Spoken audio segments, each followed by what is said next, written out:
Alrighty, guys, let's go. What a fantastic start to the day that we've had so far. You know, we had a pretty big day, obviously, ahead of us with Powell and the interest rate decision coming out here in around 5 minutes and everything like that. But it's just been such a great day. I was expecting maybe more mixed volatility, but we saw pretty good movements across the board. Like if we check out AMD, fantastic movement. You know, we're starting to pop back to the upside here. Nvidia running back up, all the way up to resistance. So we have some of these bigger stocks here trying to kind of like break out in some big ways. Now, Powell is obviously going to be probably the big thing that goes on here today. Powell's speech can swing us in any direction. And the thing that I don't like is sometimes with the interest rate decision, whenever that comes out, we'll actually maybe, like, for example, like if the interest rate decision comes out, we might swing up. And then Powell will start talking and kind of swing us back down. Or we might jump down with the interest rate decision. And then Powell starts speaking and it brings us back up. So sometimes we have to worry about that. Powell can kind of inverse it on us too, which can be a little bit troublesome at times.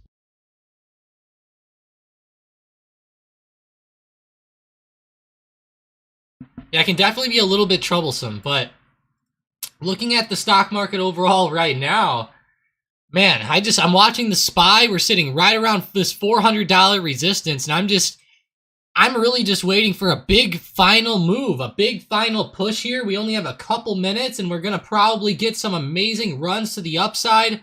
Let's go, Jamie, Whitney, Bill, Sean Cornish, Fiva, Manny, Puff Laddie. Let's go. Glad to see you in here today. AMD to 105. End of day, Puff Laddie says. That's awesome. Sean goes, I'm in attendance. Yeah, okay. Oh, man, you guys got me dying sometimes. Sean says he's got UVXY calls just in case. Just in case we end up flying down. That's probably a smart idea, Sean. Because if the stock market goes nuts, UVXY might take a 10% jump or something. I've seen some crazy stuff on UVXY like that before. We're 2 minutes out, guys. 2 minutes out. All right, so we're obviously set to do it by 25 basis points here. And make sure, let's see if we can get to the FedWatch tool. It's gonna load. Oh, there it goes. 16.6% chance of 25 basis points. Or I should say 16.6% chance of no rate hike. 83.4% chance of 25. I don't know, it seems like 25 basis points is what's going to happen. And I think that 25 will be what they do. Powell's talked about this a lot. He said multiple times at recent meetings and even past meetings that it's going to be very important for the feds to not prematurely stop raising interest rates. And that's the big thing. Now, he might not want to go towards 50 basis points, but I think that that's going to be a big thing that Powell says today that I think that we're going to see him say is he's going to continually say, we do not want to prematurely stop the interest rates because we obviously still need inflation to come down. All right, guys, we should be just about a few seconds away here, about 30 seconds out on the news. It's looking huge right now. Let's hope that the SPY can hold up here. All right. I think if we come out with 25, the market should like that, in my opinion. I would like that. Hopefully they like it too. Here we go. Waiting for the hero. Yeah. I wish Big Daddy was coming out to speak right now. Hell yeah, I wish he was coming out to talk now, but he's, yeah, we gotta wait for him, of course, right? Gotta wait for the Big Daddy. Gatorade with lemon. What? Is that what you're drinking? Oh, Xbox said, what are we drinking? There we go, Xbox. I'm actually just drinking water, but I'll tell you, I'm kind of thinking about going out to get a Mountain Dew. Gotta love those Mountain Dews, you know? I'm on a weight gain kick. I need to try to gain that weight. All right, come on. It's time. It's time. Where's my popular news tab? All right, what are we doing? They raised it by 25, guys. It's official. 25 BPS, and we are flying. Holy crap. The S&P 500 is straight up exploding right now. Whoa. We're up above 400, guys. Let's go. Let's go. Wow, that is amazing.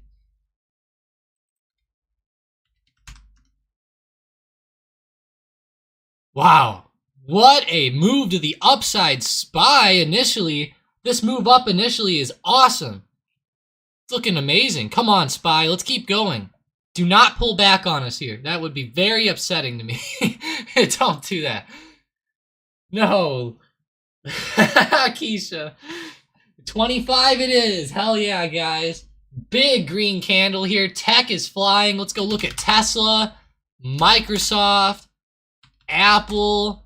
Let's check in on our AMD. Oh, thank God we got rid of that. Rate must have leaked, Bill said. Yeah, I don't know, Bill. Man, that's crazy, though. We got above 400 momentarily. Kind of just staying stagnant now. We have to see what happens, but it looks like we're good to go. Looks pretty good. Man, I think we're going to get a big move up here now. Xbox says, will Tesla close under over 200 today? If this momentum keeps up, I think it will. I think it will. Now, I hope that whenever Powell starts speaking, that he can kind of make the market pop up a little bit more, obviously, than it already has. I was expecting some more volatility here. I mean, I'm hoping that we get some more movement coming in. Come on, we don't just want some red candles now. I have a feeling that over the next 5-10 minutes, heading into Powell's speech, we're going to see more volatility in both directions probably. So let's hope for that. AZ says Amazon is loving this, is it? It was. It's kind of turning back over like the SPY now. Amazon broke 100, and now it's just kind of lingering back down. Yeah, but hey, thank you guys for joining up today. Pretty fun second stream of the day here. Hopefully we can get some nice price action. I'm hoping that SPY can keep going up for us so that we can have some fun here. UVXY starting to pop up, Sean. There we go. I guess with the SPY starting to fall off a little bit. Gold. Oh, gold's moving. 182.50. Looking good on GLD. Check that out. GLD. Wow. That is actually amazing. Whew, that's pretty nice. That is nice.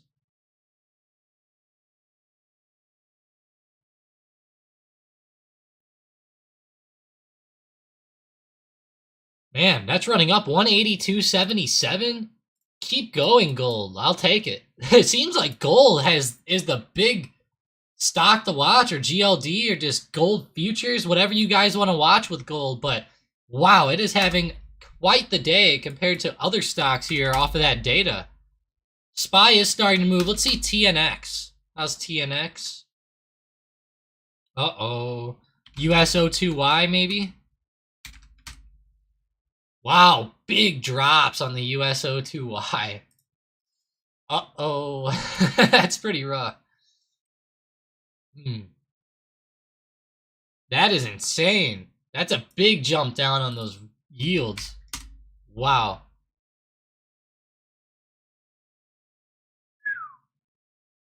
That's pretty big, guys. That's a big jump down on the 2-year there. Meta's doing good. Hey, Nathan, how are you doing? Nathan, this is Nathan Hoika. Nathan, are you a lead? Or are you the other Nathan? We have a few Nathans in here. One of them was a lead. Nathan O, I know, is not a lead. Man, Meta, though, you're right. You are right. Really holding above 200, breaking out even above the recent high around 206. That's amazing. Nvidia's 272. Oh my gosh. Hey, it's A Lead. What's up, man? I hope you're having a great day. Wow, Nvidia though, running up above 272. Jeez. AMD, I'm glad I cut the puts. I'm glad those things won, but jeez. I knew holding that today was going to be rough. He says his work's been killing him. Yeah, I feel you, Nathan. Sometimes it be like that.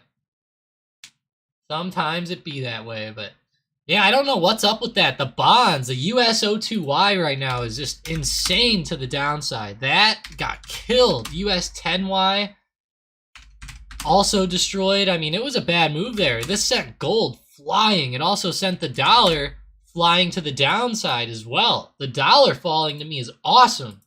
I love the dollar falling. I'm a big fan of a lower dollar. The lower the dollar, the better in my eyes.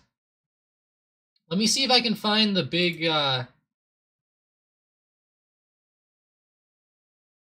price action here on the dollar. Oh no, that was all the way down here. Never mind. I had this trend line a long time ago drawn out like this. Or where was it? It was like a perfect trend line down here at the bottom. Oh, okay, yeah, it went all the way back. There we go. Yeah, it was just perfect on the dollar, and I was like watching this trend line for a long time, and I was like, oh, sheesh, we're gonna probably run to the upside with this going on like this. And man, we ended up, not because of the trend line, of course, but we just ended up running up on it in just too crazy of a way. I like a lower dollar, so hopefully this keeps falling off here for us and we get back below 100 even on the dollar. That'd be cool. That would be cool for sure. Amazon can't make up its mind, AZ says. Let's see. Look at it on the 5-minute chart real quick. It looks like it made its mind up now. Thing is exploding to the upside. Oh my gosh, I just dropped my phone. Did you guys hear that? Scared me.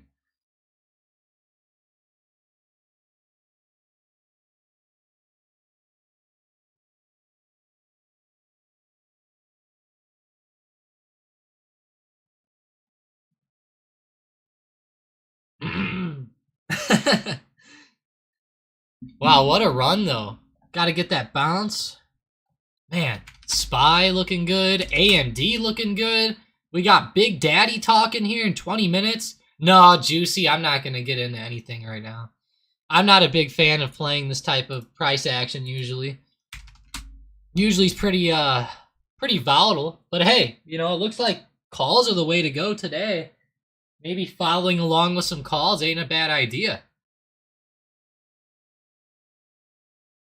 Manny says, Tom, you excited? Mic drop. Mic drop. That's right. Oof. I wish I could actually do a mic drop. Here's one. Here, I'll do one real quick. Oh gosh. Did that work? It did actually work. I'm not gonna lie. All I did was just tap the mic barely. It probably made a terrible sound. Skeletor says Snap is going a little bit. Skeletor, what a name. I love that name. Snapchat, you're right. Kind of had a double top going on around 11:45, 11:50. Got a big break up, so looking good there. Very nice. Can't believe I dropped the phone. Did it again now.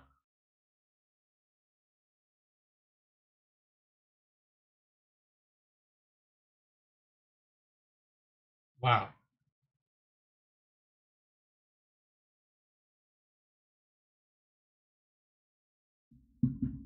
Man, come on, Snap. Break out above 11:45 for us. Hold up above 11:60. Come on. You know you want to, Snapchat. What about DraftKings? DraftKings needs to get green again, I'll tell you guys. This thing needs to come back for us today. Go back up into the green. What about Planet 13? Do you guys remember this the other day? I picked up 1,000 shares of this one live on the stream. I like this one. For a marijuana play, they're one of the biggest marijuana stores in the US. I think it might be the biggest one in the world. But looking pretty good down here at the lows, I'll say. Not bad. Not too bad anyway.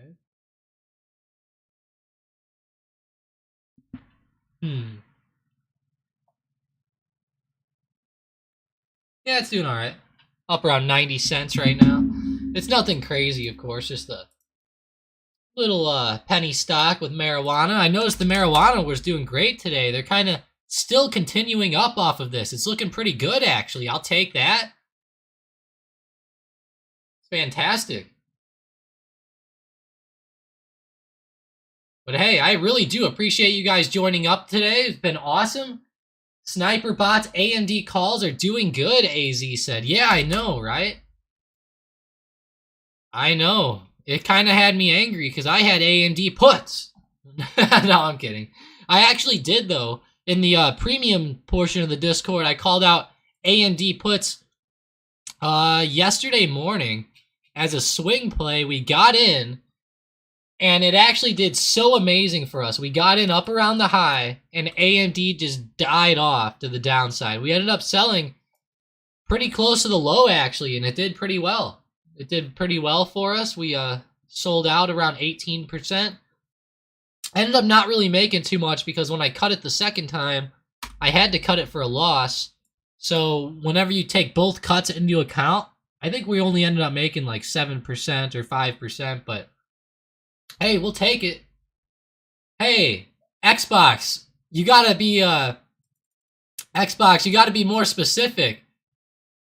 Are you a St. Louis Cardinals fan or an Arizona Cardinals fan? That's the question. That's the question, right, Xbox? You can't just say a Cardinals fan. Where I'm from, man, in St. Louis, whew, that's all people care about is the Cardinals baseball. We don't care about any other sports here, really. It's huge. It's crazy. It's just like a big baseball town. Good old St. Louis. The Arizona Cardinals, though, are obviously the football team. They don't win as often as the St. Louis Cardinals, though. I used to love it when the Arizona Cardinals had Kurt Warner. I believe they did anyways, didn't they? They had to have, right? AZ Cardinals, Kurt Warner, right? They had Kurt Warner, didn't they? Yeah. Yeah. What the? Wow, did you guys hear that? Why is my Steam even open? I think it's only open because I restarted my computer the other day. And it must have reopened itself. That's funny. I haven't used Steam in forever. It was some scammer trying to give me $50. Wow, SPY's turning around, guys. Oh no. Guys, we are getting a huge turnaround. What is happening now? Not good. Wow. Not good.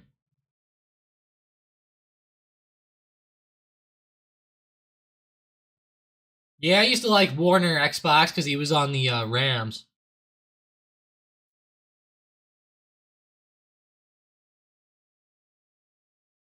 Yeah, he's a Vikings fan. There we go. Love that.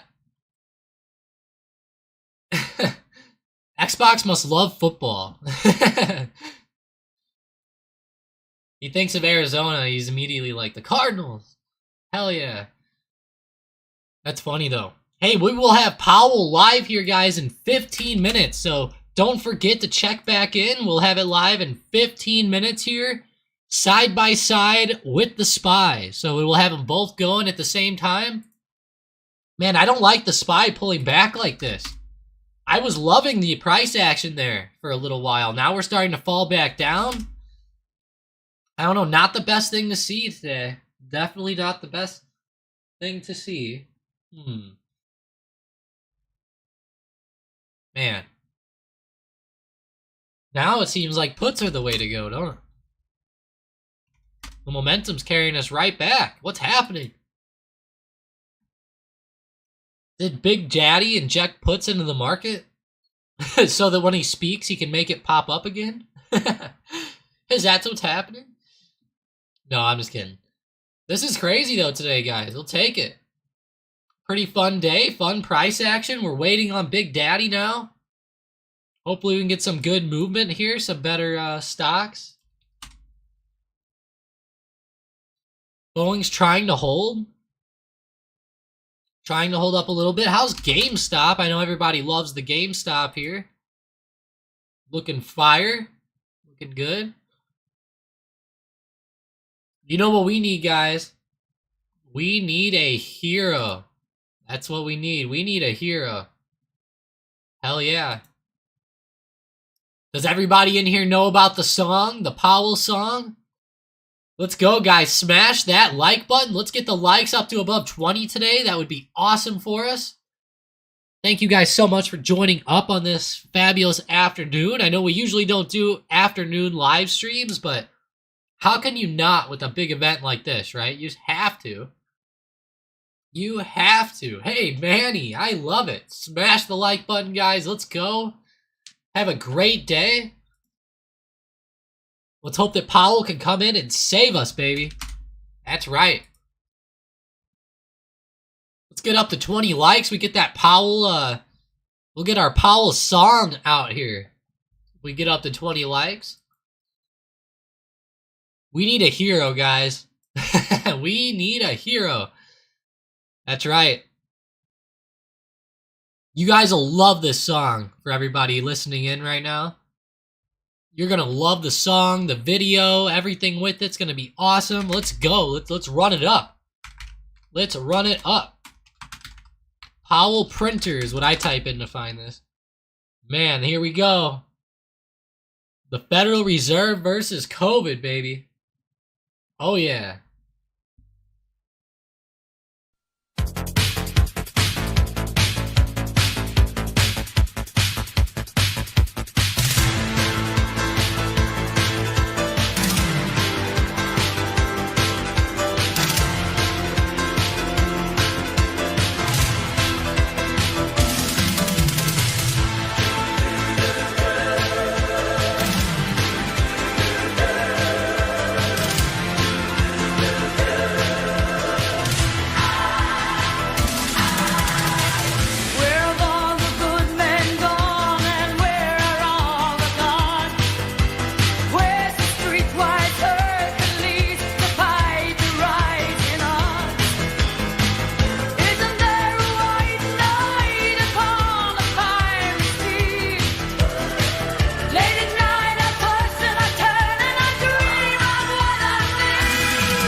It would not be Powell Day without playing this video, guys. Let's go.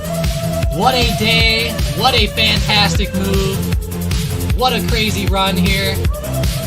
Man, we gotta love Powell's anthem, right? I love that. Xbox goes, this has gotta be, or Nathan says, this has gotta be the anthem of pre-Pow Pow. It is, Nathan. We play it every single time. We do not miss Powell speaking around here. Wow, money printer go burr. Love that one, but Yeah, we are going to have Powell live here. Let's hopefully find a nice live stream of it later. Don't know which one we're going to go with. Maybe Yahoo Finance. Something like that. Here, look, they're already waiting for him to come out on Fox News or Fox Business. Interesting.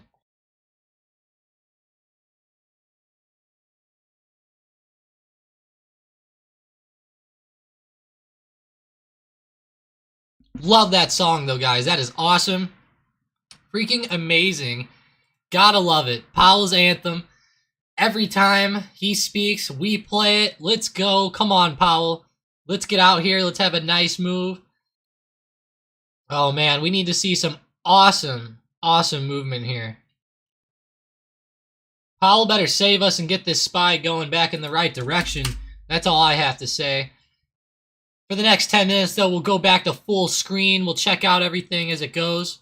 Let's check out our 4-chart setup here. We have NVIDIA there, SPY on the top left, Bank of America on the bottom right, gold on the bottom left. Looking good across the board, honestly. Most things are popping. NVIDIA is still holding up well. I'll take that. Yeah, I wish we could post GIFs in here too. YouTube, come on, man. Come on, YouTube, let's do some GIFs. I would love to see some GIFs. That'd be funny. Be kind of cool. See some GIFs out there, but what is the right direction, Oliver says. Yeah, I know, right? Oliver, that's the question.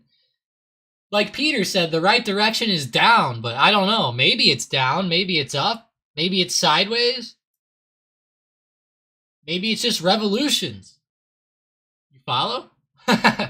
Revolutions, you follow? I love that. Off of the Wolf of Wall Street. Love the Wolf. We need some more Wolf of Wall Street sound buttons.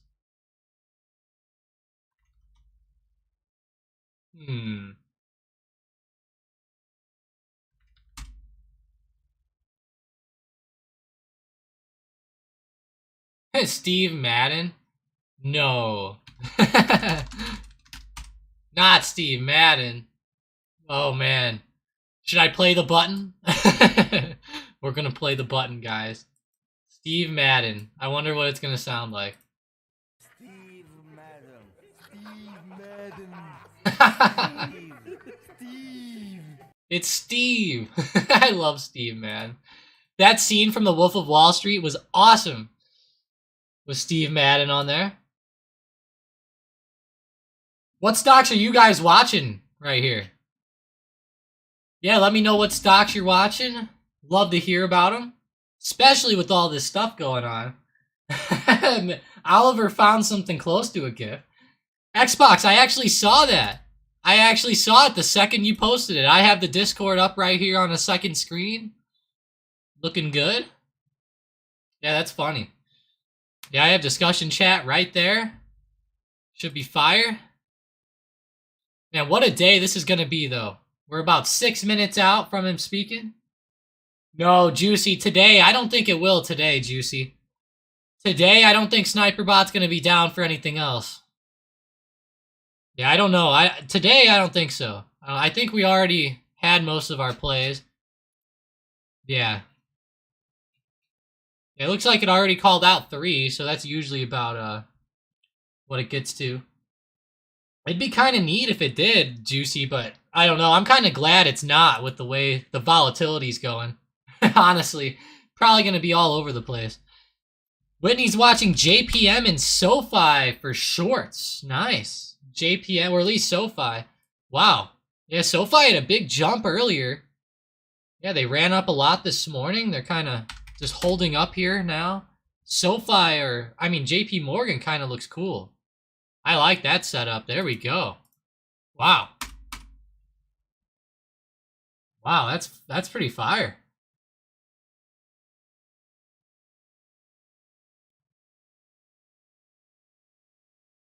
Man, this is great. Keep on running there. Come on.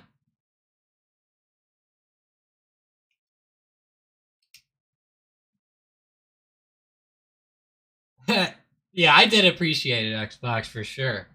For sure, I love it. Keisha says, oh, I wasn't expecting an ad. I noticed someone else talking and looked up and it was an ad. That's funny, Keisha. Is it running ads now? That's funny. That's funny. It ran an ad while I did that copyright song. Yay. That's perfect. That's just perfect, huh? Maybe a Google break below 105 Fiva's looking at. Carlos is looking at Amazon 100 strike calls. Carlos Serrano. Love that. Love that name, Carlos. It's like the name of Serrano from Major League. Oh man, that movie was awesome. But yeah, Amazon's looking great here. You're right. It's holding above 100 now. I think it looks pretty good, honestly. That's a big jump. I'm kind of starstruck by the way the SPY is moving right now. I kind of would have expected some more moves in either direction, to be honest with you. Wow.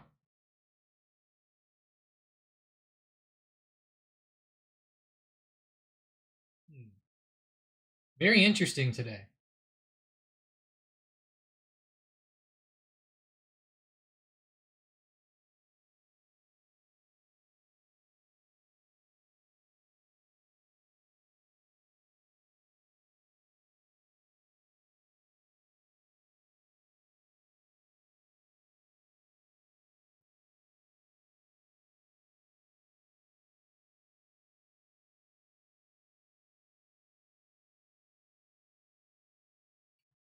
Wow. Come on. All right, here we go. We're 3 minutes out from Big Daddy. 3 minutes away. I'll be right back, guys. I'm going to grab a quick drink. Let's go ahead and get the side-by-side setup started here. All right. Come on, Jerome. Get out here and make us happy. I'll be right back, guys. Just give me 1 second.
Ask and you shall receive, Sean.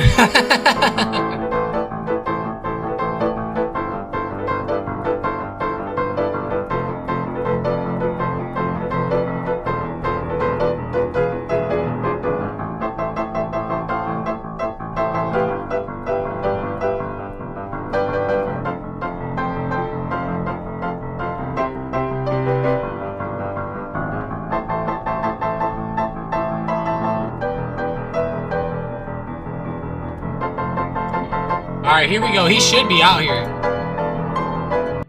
He should be out here like right now, guys. So let's hopefully get some good stuff going with Big Daddy out here. Should be a nice time with him. You know, it's never a bad time with Powell, is it? Come on now. It's never a bad time with Jerome. Come on now, Powell. Get out here. Hurry up.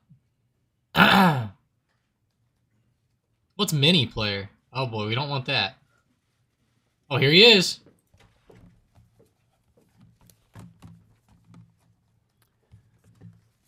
Good afternoon.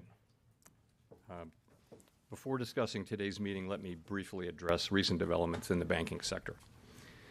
In the I'll past make 2 him weeks, louder. serious difficulties at a small number of banks have emerged. History has shown that isolated banking problems, if left unaddressed, can undermine confidence in healthy banks and threaten the ability of the banking system as a whole to play its vital role in supporting the savings and credit needs of households and businesses. That is why, in response to these events, the Federal Reserve, working with the Treasury Department and the FDIC, took decisive actions to protect the U.S. economy and to strengthen public confidence in our banking system. These actions demonstrate that all depositors' savings and the banking system are safe.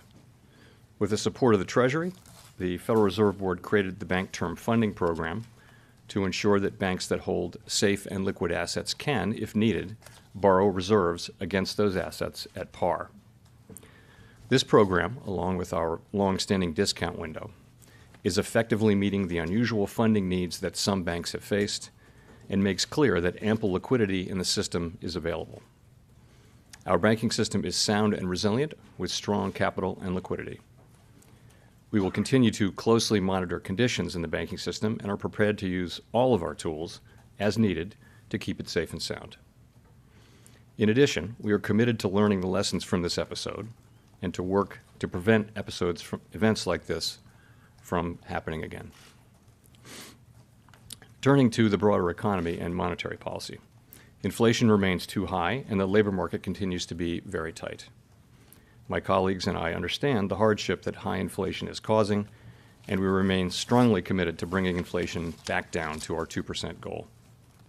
Price stability is the responsibility of the Federal Reserve. Without price stability, the economy does not work for anyone. In particular, without price stability, we will not achieve a sustained period of strong labor market conditions that benefit all.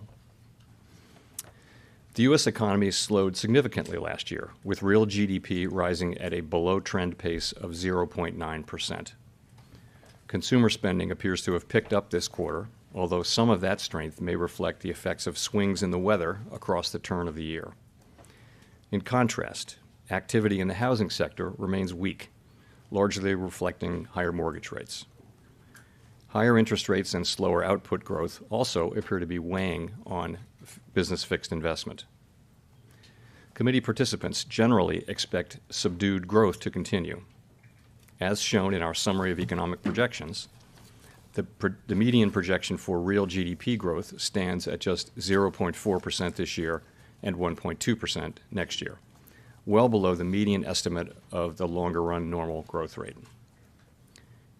And nearly all participants see the risks to GDP growth as weighted to the downside. Yet the labor market remains extremely tight. Job gains have picked up in recent months, with employment rising by an average of 351,000 jobs per month over the last 3 months. The unemployment rate remained low in February at 3.6%. The labor force participation rate has edged up in recent months, and wage growth has shown some signs of easing. However, with job vacancies still very high, labor demand substantially exceeds the supply of available workers. FOMC participants expect supply and demand conditions in the labor market to come into better balance over time, easing upward pressures on wages and prices. The median unemployment rate projection in the SEP rises to 4.5% at the end of this year and 4.6% at the end of next year. Inflation remains well above our longer-run goal of 2%. Over the 12 months ending in January, total PCE prices rose 5.4%, excluding the volatile food and energy categories. Excluding those, core PCE prices rose 4.7%.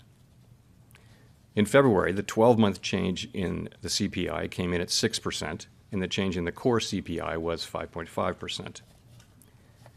Inflation has moderated somewhat since the middle of last year, but the strength of these recent readings indicates that inflation pressures continue to run high. The median projection in the SEP for total PCE inflation is 3.3% for this year, 2.5% next year, and 2.1% in 2025. The process of getting inflation back down to 2% has a long way to go and is likely to be bumpy. Despite elevated inflation, longer-term inflation expectations appear to remain well anchored, as reflected in a broad range of surveys of households, businesses, and forecasters, as well as measures from financial Man, this markets. is not good, guys. I'm not liking this. The Fed's monetary policy actions are guided by our mandate to promote maximum employment Oh, and stable no. prices for the American people. This is not good. My colleagues and I are acutely aware that high inflation imposes significant hardship as it erodes purchasing power, especially for those least able to meet the higher costs of essentials like food, housing, and transportation. We are highly attentive to the risks that high inflation poses to both sides of our mandate, and we are strongly committed to returning inflation to our 2% objective. At today's meeting, the committee raised the target range for the federal funds rate by a quarter percentage point, bringing the target range to 4.75% to 5%. And we are continuing the process of significantly reducing our securities holdings. Since our previous FOMC meeting, economic indicators have generally come in stronger than expected, demonstrating greater momentum in economic activity and inflation. We believe, however, that events in the banking system over the past 2 weeks are likely to result in tighter credit conditions for households and businesses, which would in turn affect economic outcomes. It is too soon to determine the extent of these effects, and therefore too soon to tell how monetary policy should respond. As a result, we no longer state that we anticipate that ongoing rate increases will be appropriate to quell inflation. Instead, we now anticipate that some additional policy firming may be appropriate. We will closely monitor incoming data and carefully assess the actual and expected effects of tighter credit conditions on economic activity, the labor market, and inflation. And our policy decisions will reflect that assessment. In our SEP, each FOMC participant wrote down an appropriate path for the federal funds rate based on what that participant judges to be the most likely scenario going forward. If the economy evolves as projected, the median participant projects that the appropriate level of the federal funds rate will be 5.1% at the end of this year, 4.3% at the end of 2024, and 3.1% at the end of 2025. These are little changed from our December projections, reflecting offsetting factors. These projections are not a committee decision or plan. If the economy does not evolve as projected, the path for policy will adjust as appropriate to foster our maximum employment and price stability goals.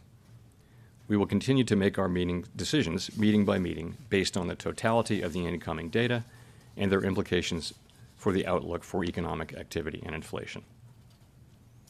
We remain committed to bringing inflation back down to our 2% goal and to keep longer-term inflation expectations well anchored. Reducing inflation is likely to require a period of below-trend growth and some softening in labor market conditions. Restoring price stability is essential to set the stage for achieving maximum employment and stable prices over the longer run. To conclude, we understand that our actions affect communities, families, and businesses across the country. Everything we do is in service to our public mission. We at the Fed will do everything we can to achieve our maximum employment and price stability goals. Thank you. I look forward to your questions. Thank you. Colby Smith with the Financial Times. How confident is the committee that the recent stress that we've seen and you've alluded to is contained at this point, and that deposit flight among mid-sized lenders in particular has ceased?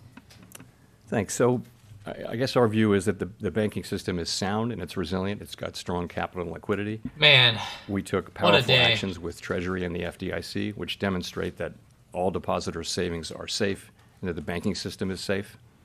Deposit flows in the banking system have stabilized over the last week. And the last thing I'll say is that we're undertaking a thorough internal review that will identify where we can strengthen supervision and regulation. Okay, just a quick follow-up. I mean, given all of the stress and the uncertainty that you've also alluded to in the statement, how seriously was a pause considered for this meeting? So we did consider that in the days running up to the meeting, and you see the decision that we made, which which I'll say a couple things about. First, it was supported by a very strong consensus, and I'll be happy to explain why. And really it is that the intermeeting data on inflation and the labor market came in stronger than expected, and really before the recent events, we were clearly on track to continue with ongoing rate hikes. In fact, as of a couple of weeks ago, it looked like we'd need to raise rates over the course of the year, more than we'd expected at the time of the SCP in December, the time of the December meeting. We are committed to restoring price stability, and all of the evidence says that the public has confidence that we will do so, that we'll bring inflation down to 2% over time. It is important that we sustain that confidence with our actions as well as our words. So we also assess, as I mentioned, that the events of the last 2 weeks are likely to result in some tightening of credit conditions for households and businesses, and thereby weigh on demand, on the labor market, and on inflation. Such a tightening in financial conditions would work in the same direction as rate tightening. In principle, as a matter of fact, you can think of it as being the equivalent of a rate hike, or perhaps more than that. Of course, it's not possible to make that assessment today with any precision whatsoever. So our decision was to move ahead with a 25 basis point hike and to change our guidance, as I mentioned, from ongoing hikes to some additional hikes maybe, some policy firming may be appropriate. So going forward, as I mentioned, in assessing the need for further hikes, we'll be focused, as always, on the incoming data and the evolving outlook, and in particular on our assessment of the actual and expected effects of credit tightening.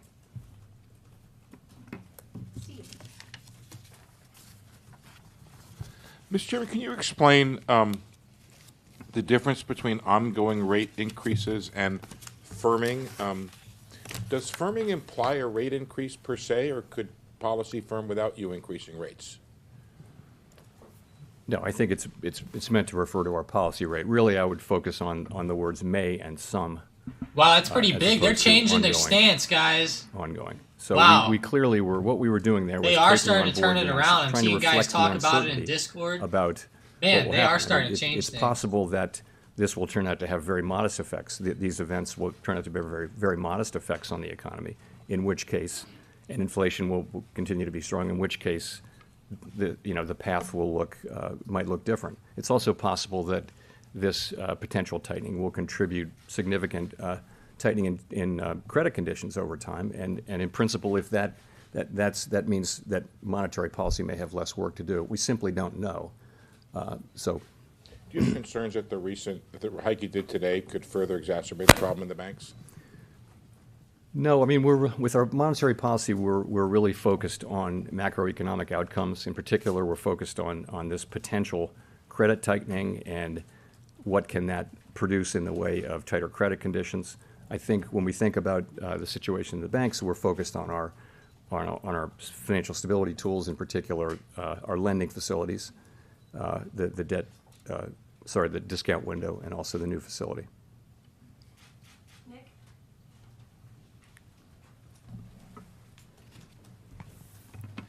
Nick Timmeros of the Wall Street Journal.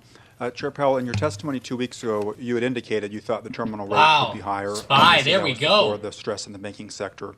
And I realize there's a lot of uncertainty, but can you explain at all to what extent your forecasts or those of your colleagues or those of the board staff incorporated today a material tightening of credit availability because of the stress in the banking sector, or are you waiting to see it in the data before you incorporate that potential tightening into your forecasts? So, we've just come from an FOMC meeting, and, the people who write the minutes will be very carefully counting, but I'll tell you what I heard. What I heard was a significant number of people saying that they anticipated there would be some tightening of credit conditions, and that would really have the same effects as our policies do, and that therefore they were including that in their assessment, and that if that turned out not to be the case, that in principle you'd need more rate hikes. So some people did reflect that in their SEP forecasts. I think there may also just have been, remember, this is 12 days ago.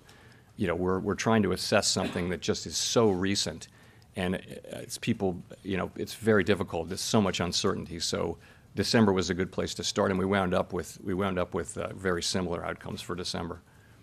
And in a way, the data in the first part, the first 5 weeks of the intermeeting period, pointed to stronger inflation and stronger labor market, so that pointed to higher rates. And then this latter part, kind of the possibility of credit conditions tightening, really offset that effectively.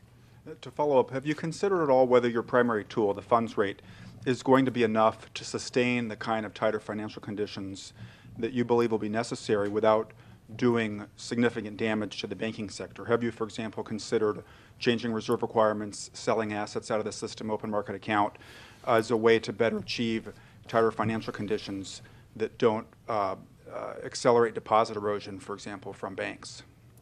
You know, we know that we have other tools in effect, but no, we think our monetary policy tool works, and we think, you know, many banks, our rate hikes were well telegraphed to the market, and many banks have managed to handle them. Victoria. Hi, Victoria Guida with Politico. I wanted to ask, you, along with the FDIC and the Treasury, the Fed Board decided to invoke the systemic risk exception to allow uninsured depositors to be protected at these two banks. And I was just wondering if you could speak to why that decision was made. Was it purely a confidence issue, or was there a concern that there would be some sort of economic contagion or financial contagion from the failure of these banks? The issue was really not about those specific banks, but about the risk of a contagion to other banks and to the financial markets more broadly. That was the issue. Okay, and then can you also, just to follow up, can you speak to the role that you will be playing in the Fed's internal investigation on its supervision and regulation? So Vice Chair Barr is of course leading that review, and he's responsible for it in his capacity as Vice Chair for Supervision. I realized, you know, right away that there was going to be a need for a review. I mean, the question we were all asking ourselves over that first weekend was, how did this happen?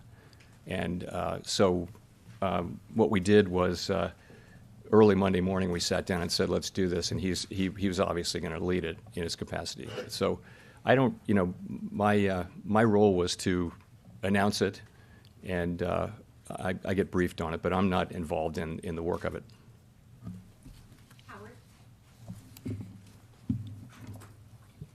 Hi, Chair Powell. Howard Schneider from Reuters. So I want to go back to your February press conference. You mentioned the word disinflation, I believe, 9 or 10 times, a process that you felt was... Let's go, Apple! Hell yeah! Used, but gratefully underway or something like that. Is disinflation still occurring in the U.S. today? Yes. I mean, what actually happened, Howard, was I got the question 12 times. So maybe it's a feature, not a bug. But yeah, absolutely absolutely the same. The story is intact. So it's really three parts, right?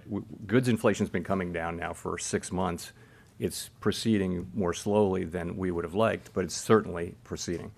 Housing services is really a matter of time passing. We continue to see the new leases being signed at much lower levels of inflation. So that's 44% of the core PCE index, where you've got a story that's ongoing.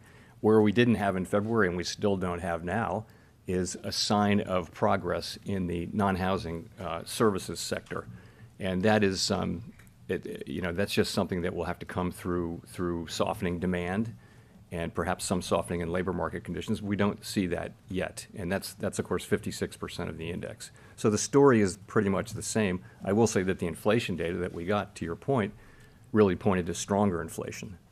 If I could follow up on that, I was curious why you don't see more coming from the credit crunch, because it seems to me that's something that you'd actually welcome to a degree and expect. And are you not seeing more coming from that because you don't know, or because you just don't want to have another round of wishful thinking? So it's really just a question of not knowing at this point. There's a great deal of literature on the connection between tighter credit conditions, economic activity, hiring, and inflation. Very large body of literature. The question is, how significant will this credit tightening be, and how sustained will it be? That's the issue, and we don't really see it yet. It's so people are making estimates. You know, people are publishing estimates, and it's very kind of rule of thumb guesswork almost at this point.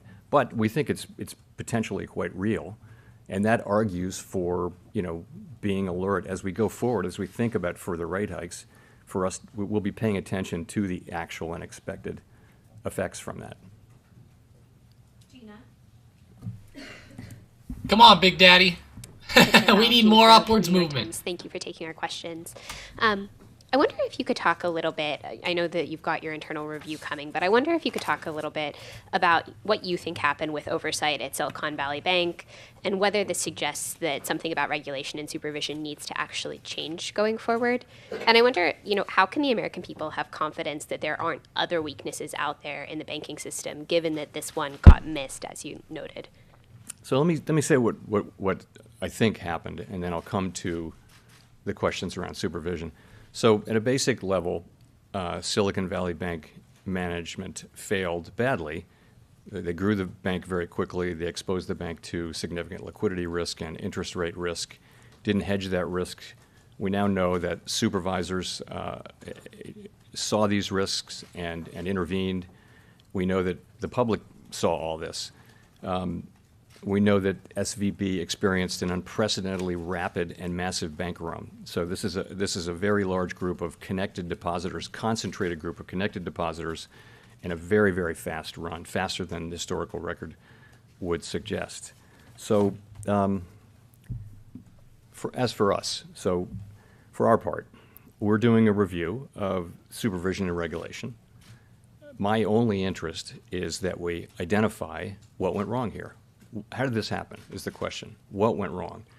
Try to find that. We will find that. And then make an assessment of what are the right policies to put in place so that it doesn't happen again, and then implement those policies. It would be inappropriate for me at this stage to offer my views on what the answers might be. I simply can't do that. Vice Chair Barr is leading this, and I think he's testifying next week. So, but that will be up to him. So that's really where it is. The review is going to be thorough and transparent. It is clear, to your last question, it's clear that we do need to strengthen supervision and regulation. And I assume that there will be recommendations coming out of the report, and I plan on supporting them and supporting their implementation. That was a pretty good And response. the final point, can we feel confident that these weaknesses don't exist elsewhere, given that they got missed at this bank? These are not weaknesses that are at all broadly through the banking system. This was a bank that was an outlier in terms of both its percentage of uninsured deposits and in terms of its holdings of duration risk. And again, supervisors did get in there, and they were, as you know, obviously, they were on this issue, but nonetheless, this still happened, and so that's really the nature of the interview. Of the review. Man, this lady's making the banks fall. Or making everything start to fall. Radio and television. You've been very consistent in saying that the Fed would be raising interest rates and then holding them there for quite some time. Following today's decision, the markets have now priced in one more increase in May, and then every meeting the rest of this year, they're pricing in rate cuts. Are they getting this totally wrong from the Fed, or is there something different about the way you're looking at it, given that you're now thinking that moves might be appropriate as opposed to ongoing? So we published an SEP today, as you will have seen, and it shows that basically participants expect relatively slow growth, a gradual rebalancing of supply and demand in the labor market, with inflation moving down gradually. In that most likely case, if that happens, participants don't see rate cuts this year. They just don't. I would just say, as always, the path of the economy is uncertain, and policy is going to reflect what actually happens rather than what we write down in the SEP. But that's not our baseline expectation. Well, if I could follow up and ask, as you look forward into the rest of the year here, are you saying that what you see and the 5.1% basically consensus is based on it will be sufficiently restrictive, or is it leavened by the idea of you don't know what's going to happen? In other words, what should people think about in terms of how the Fed thinks about how far it is from the terminal? It's going to depend. Remember, we're looking, for purposes of our monetary policy tool, we're looking at what's happening among the banks and asking, is there going to be some tightening in credit conditions? And then we're thinking about that as effectively doing the same thing that rate hikes do. So in a way, that substitutes for rate hikes. So the key is we have to have policies got to be tight enough to bring inflation down to 2% over time. It doesn't all have to come from rate hikes. It can come from tighter credit conditions. So that we're looking at, and it's highly uncertain how long the situation will be sustained or how significant any of those effects would be. So we're just going to have to watch. In the meantime, and obviously at the end of the day, we will do enough to bring inflation down to 2%. No one should doubt that. Let's go to Rachel Siegel.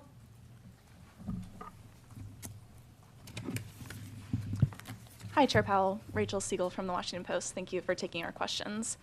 I know we've talked today, Junior! Was unique to a certain sector of the economy, but there's also growing concern that there are financial stability risks from the commercial real estate market and loans that will begin to roll over later this year and next, and that smaller regional banks also disproportionately hold those loans. Is there a risk that could mimic the kind of what we saw with SVB to banks that disproportionately are focused in commercial real estate? So, we're well aware of the concentrations people have in commercial real estate. I really don't think it's comparable to this. The banking system is strong, it is sound, it is resilient, it's well capitalized, and I really don't see that as at all analogous to this. And one other question, would you be open to an independent investigation separate from the Fed's probe? I welcome. It's 100% certainty that there will be independent investigations and outside investigations and all that. So we welcome, when a bank fails, there are investigations, and of course, we welcome that. Edward. Thank you, Mr. Chairman. Edward Lawrence from Fox Business.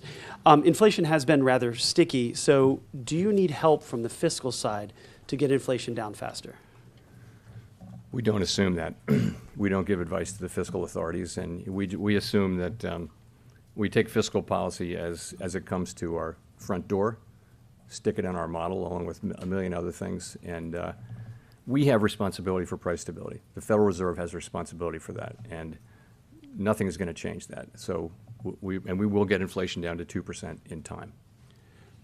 And if I can follow on that, but they're working, the spending that's happened is working against what you are doing, right? So it's prolonging inflation? If you have to look at the impulse from spending, because spending was, of course, tremendously high during the pandemic, and then as the pandemic programs rolled off, spending actually came down. So the sort of fiscal impulse is actually not what's driving inflation right now. It was at the beginning, perhaps, part of what was driving inflation, but that's not really the story now. Let's go to Neil Irwin. Hi, Chair Powell. Neil Irwin with Axios. Two questions Spies about almost aspects all the of way government's back down. response on Silicon Valley Bank 2 weekends ago. First, why is this new bank funding facility done under Emergency 13.3 authority as opposed to expansion of the discount window, changing the terms of the discount window that's been around a long time? And second, can you discuss the Fed's role in the FDIC guarantee of uninsured depositors and why there's $143 billion on your balance sheet last week supporting that deposit guarantee? Sure. So 13.3 seemed like the right. We have a little more flexibility under Section 13.3. We've done quite a lot under the discount window as well. We needed to do a special facility that was designed a certain way, so we did it under 13.3. Really no magic to that. It's only available in unusual and exigent circumstances, and it has to meet certain requirements, but it seemed to be the right place. So with the FDIC, we're lending to the, in effect, we're lending to the bridge bank. So that's where the funds came from, and it's a loan that's 100% guaranteed by the FDIC, so there's no risk in it for us. Chris Rugaber. Thank you. Chris Rugaber at Associated Press. The SEP suggests one more rate hike, as does the change in the language in the statement, in which suggests that you're perhaps nearing the end of a cycle of rate hikes. Do you feel, though, that if inflation remains high, you'll be able to resume additional hikes as needed, or have you somewhat tied your hands here with these signals about rate hikes coming to an end? Thank you. Absolutely not. No, if we need to raise rates higher, we will. I think for now, though, as I've mentioned, we see the likelihood of credit tightening. We know that can have an effect on the macroeconomy, on demand, on labor market, on inflation, and we're going to be watching to see what that is. And we'll also be watching what's happening with inflation and in the labor market. So we'll be watching all those things, and of course we will eventually get to tight enough policy to bring inflation down to 2%. we'll find ourselves at that place. Hi, Chair Powell. Thanks for taking the question. Kyle Campbell with American Banker. I have a couple questions about the balance sheet. First of all, I'm curious at what point the financial supports that the Fed is extending through the discount window and through its enhanced lending facility might be at odds with the objective of reducing the balance sheet. And I'm also curious what your thoughts are on not just the availability of reserves, but the distribution of them throughout the banking system, and at what point you might be concerned about it being scarce for certain banks. So, people think of QE and QT in different ways. So let me be clear about how I'm thinking about these recent developments. So the recent liquidity provision that has increased the size of our balance sheet, but the intent and the effects of it are very different from when we expand our balance sheet through purchases of longer-term securities. Large-scale purchases of long-term securities are really meant to alter the stance of policy by pushing up the price and down the rates, longer-term rates, which supports demand through channels we understand fairly well. The balance sheet expansion is really temporary lending to banks to meet those special liquidity demands created by the recent tensions. It's not intended to directly alter the stance of monetary policy. We do believe that it's working. It's having its intended effect of bolstering confidence in the banking system and thereby forestalling what might otherwise have been an abrupt and outsized tightening in financial conditions. So that's working. In terms of the distribution of reserves, we don't see ourselves as running into reserve shortages. We think that our program of allowing our balance sheet to run off predictably and passively is working. And of course, we're always prepared to change that if that changes, but we don't see any evidence that that's changed. Hi, Chair. Katerina Saraiva with Bloomberg News.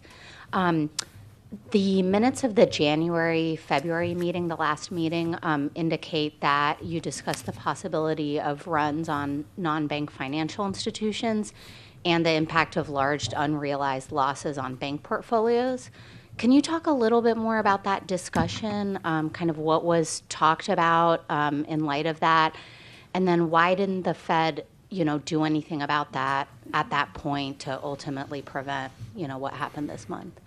I mean, to be honest, I don't recall the specifics of that. It's quite an interesting 7 weeks, but I will tell you though that there have been presentations about interest rate risk. I mean, it's been in all the newspapers. It's not a surprise that there are institutions that have had unhedged long positions in long duration securities that have lost value as longer term rates have gone up due to our rate increases. So that's not a surprise.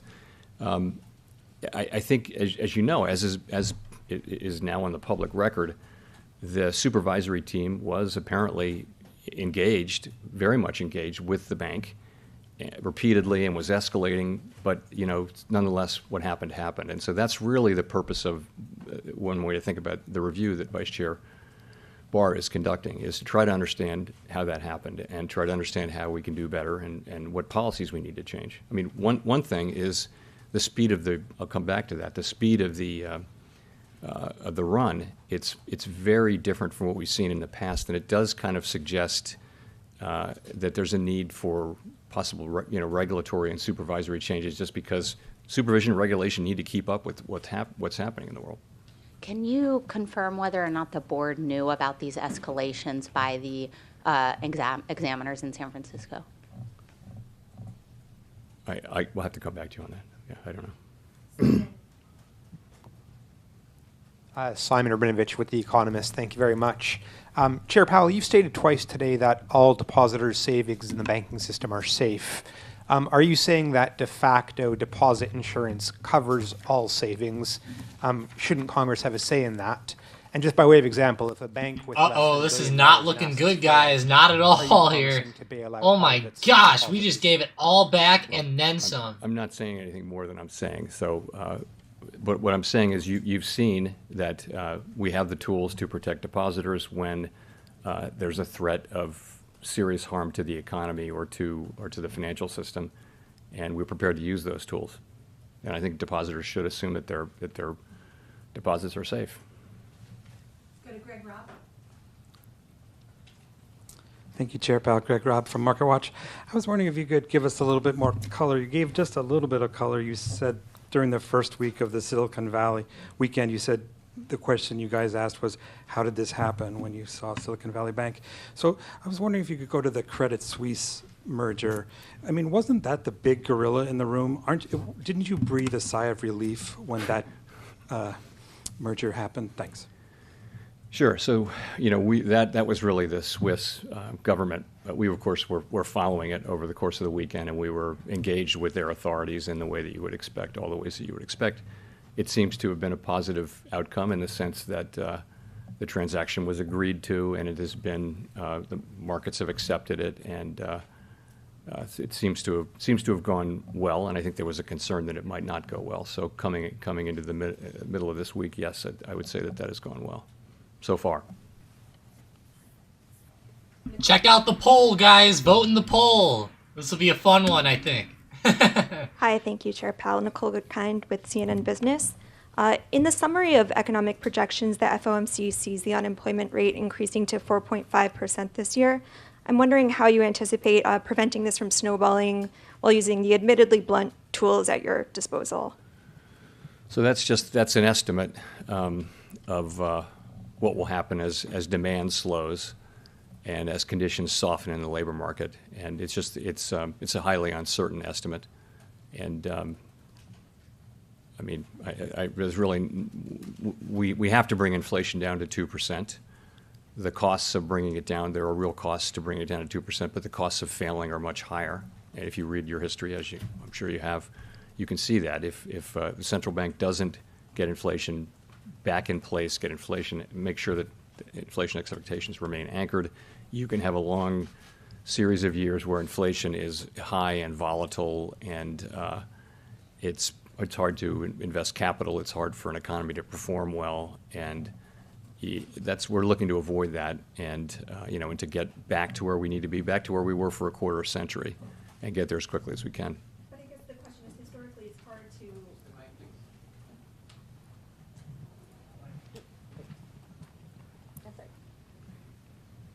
Historically, it's been hard to contain unemployment, and the question is, do you worry about some sort of snowball effect, and how do you factor that into your projections and your thoughts? Well, it depends on whether so recessions tend to be nonlinear, and so they're very hard to model.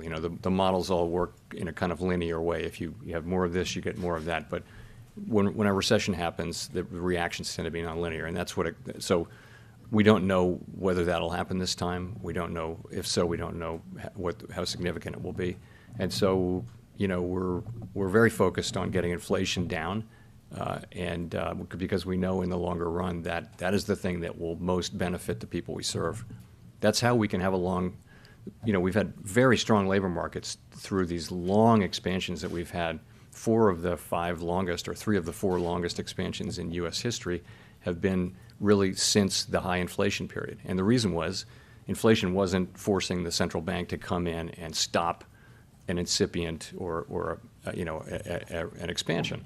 You can have very, very long expansions without high inflation, and we had several of those, and they're very good for people. You see late in an expansion, you see low unemployment, you see the benefits of wages going to people. Holy crap, guys, it got at the lower end of the bad. wage spectrum. It's just a place that we should try to get back to.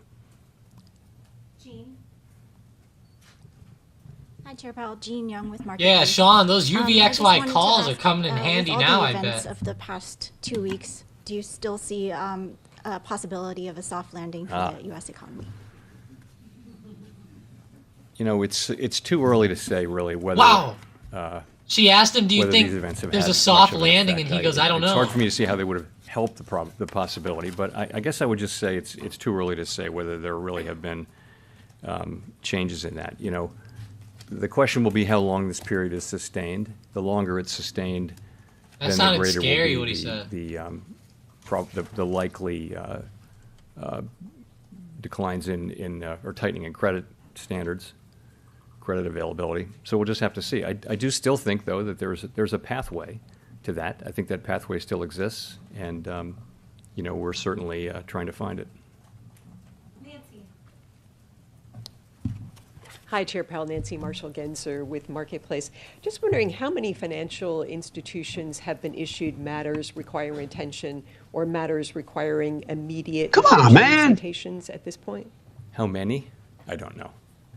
But those are serious regulatory, particularly immediate attention. And I guess there were 6 of them.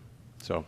And getting to the seriousness of it, how are you going to ensure that banks comply with these citations, take them seriously? How will you enforce them? That is a great question and is right in the heart of what the review will be doing under Vice Chair Barr's leadership. So I think that's what you think about. What can we do to make sure? But again, that's not for me to answer today. So you don't have specific thoughts on that? Well, I see. If I did, I wouldn't share them because I really, this review is going on.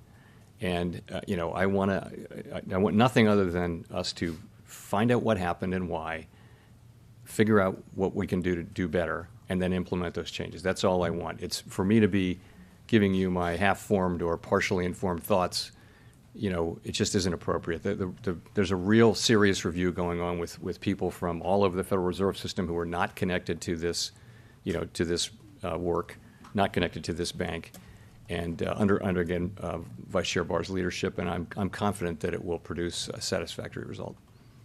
Okay, we'll go to Jennifer for the last question. Thank you, Chair Powell. Jennifer Schonberger with Yahoo Finance. Curious, how do you view financial conditions right now? If credit becomes expensive enough, choking off growth, as you said you're watching for, would that situation warrant a rate cut? What situation would warrant a rate cut? And have the bank failures prompted any discussion around changing the implementation of the balance sheet runoff? Thank you. So we haven't really talked about changing the balance sheet implementation. That's not something we've discussed yet. As I mentioned, we're always willing to change that if we conclude that it's appropriate, but we're really not seeing any signs there. Sorry, then the question before that was, just give me a... Curious how you view financial conditions now, and if credit okay. were to tighten enough, if that would prompt a rate cut. So financial conditions seem to have tightened, and probably by more than the traditional indexes say, because the traditional indexes are focused a lot on rates and equities, and they don't necessarily capture lending conditions. So we think that, though. So there are other measures which if they're focused on, bank lending conditions and things like that, they show some more tightening. The question for us, though, is how significant will that be, and how, what will be the extent of it, and what will be the duration of it, and then once you know that, there's a fair amount of research about how that with broad uncertainty bands, how that works its way into the economy over what period of time. And so, so we'll be looking to see the first part of that, like how serious is this, and how does it look like it's going to be sustained? And if it is, it could easily have a significant macroeconomic effect, and we would factor that into our policy decisions. I mentioned with rate cuts, rate cuts are not in our base case, and so that's all I have to say. So, thank you very much. He seemed like he got mad at that one. That's pretty funny. But wow, what a day, guys. I don't know whether to be happy or whether to be mad. I don't know. I guess we'll be happy. I guess we'll be happy today. I guess. I'll take it, I guess. Hey, Powell, thanks a lot, my guy. Came out here. Brought some volatility in, that's for sure. I'll say that. Wow. All I can say is I don't even know what to say. I mean, that was an insane meeting. It sounds like they're going to be pivoting towards going towards no rate hike, or maybe even they talked about rate cuts. So I don't know. It sounds pretty crazy, like what's being priced in here. So wow, I can't believe it, guys. Let's go ahead and refresh the CME FedWatch tool. And there we go. Look at that. It actually look at that. It switched over to 50 basis points potentially at the end there. That's funny. Look at that. That is weird. What about May? Let's see what May is looking like. Really? They're looking at potential 50 basis point rate hike in May? What?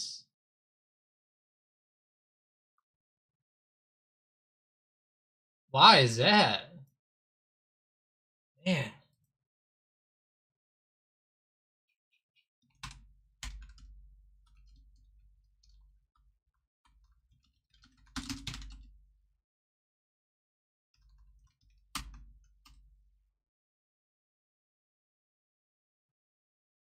Yeah, that's weird. That look at that. Kind of talking about that there. I'll take it. Interesting though. We'll take it, I guess. Hey, it's been a pretty good stream, guys. We got to get together, get some plays going here for the Discord and stuff like that. So, hey, I appreciate each and every one of you guys for joining up today. It's been an awesome, awesome live stream. Powell, like I said, it sounds like they might pivot. At first, the market was reacting very well to this, and then it all turned over. So, I don't know. We might wake up tomorrow and gap up. We might wake up gap down. I will say I'm pretty worried about it right now. It's looking kind of bad. I feel like if we end up falling under 395.50 here, it could end up being a pretty bad sell-off. Right now, the SPY is kind of trading up into resistance around 398 or so. Kind of running up in that way. Tangy Man says, taking my UVXY profits and going shopping. Very nice, Tangy. That's exactly what I would do, too. Oh, it's falling back. Damn. Yeah, I guess it makes sense with the SPY kind of coming back a little bit, but I mean, what a day. Volatility galore. Look at that. That was like a heartbeat monitor there in the middle of the day. Like, holy crap. It was a day, but wow. Hey, I appreciate you guys. Don't forget to smash that subscribe button if you guys are new. I appreciate that. We go live every single morning at market open. I hope to see you guys there tomorrow around 8:30 a.m. Central Time, 9:30 a.m. Eastern Time. We go live every morning, so we'll have some fun there. As always, join up in the Discord. If you guys are not in the Discord yet, I'm going to go ahead and get a link going right here. Throw it out there for you guys. You guys can join that if you want to. Seriously though, have a great rest of your day. I appreciate everybody for talking and stuff like that during. It was a fun time, I'll say. It was a very fun event. I'm hoping for some better price action though tomorrow. You know, today, I don't know, too much volatility. I wasn't even trading anything really today. Only thing I really hit on was Nvidia this morning, and that ended up doing well, but that was very early. So other than that, it's just been me just kind of waiting for this price action to settle down. But hey, I will talk to you guys later. Have a fantastic rest of your Wednesday. And don't forget to check out the video tonight. Have a good one, guys.